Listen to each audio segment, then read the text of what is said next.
overhead pressing is one of the core fundamental movements of the shoulder. Whether or not your patient needs to press can be a debate. I had a great talk with Ben Stevens and some others about whether that's even required for some patients. So pressing for them may not be full overhead, maybe a landmine in front of them. So for those older patients or people with like lots of kind of degeneration and crap in their shoulder, maybe they just don't need to ever go all the way up. Luckily, I got a crap-free shoulder, or actually the opposite side, crap-free shoulder that I think is in good shape, so we're gonna go all the way overhead. So Lawrence, can you just grab that and press it straight up overhead? Yeah, now it looks exactly like all your patients on day one, right? Totally respecting his spine. So all I want you to do is press it up overhead.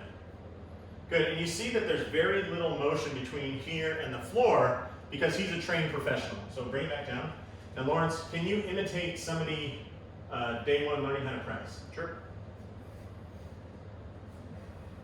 Okay, cool. Cool. All right, bring it back down. So there's tons of motion here, which is great for power, but if we want to isolate that shoulder and make sure we have some control, I think there's a couple tips. First things first, I don't even tell them like, don't move your lower body. I just go, hey, let's do this. I'm gonna have you drop down onto both knees, okay? Good, and I want you to grab that kettlebell, or I can hand it to you. You comfortable getting it up? Yes, sir. Cool, and go ahead and press that up over your head. Now, you don't even have to tell him, he has no option to bounce nearly as much when he's on both knees as he did previously. So, again, he's a trained dude, so it looks really good, but for your patients who just don't understand what you mean, you can relax for a second. This is great. Both knees on the ground. Now, when he has both knees on the ground, he's pretty solid side to side, right? But he's not so solid forward back, okay? Now, why is this important? If you have somebody that you're rehabbing for a facet issue, and you're trying to get them to stabilize their bucket this way, having both knees on the ground, doing presses is a great way to do that because they have to maintain this posture to have success. Can you try and do it and blow out your lumbar spine? Just go into hyperlordosis. Actually, set that down real quick. Let's turn and be facing that way so people can see the hot action. The hot pay-per-view action. Yeah, that's right. Yep. And what do you feel when you do that? My lower back compressing. Yeah, good. And you notice that he's got this funky center of gravity. Did you almost fall forward on that one too? A little bit. Yeah. So what I teach people here is, come back down. Here's a cue. Lawrence, this is your bucket of water.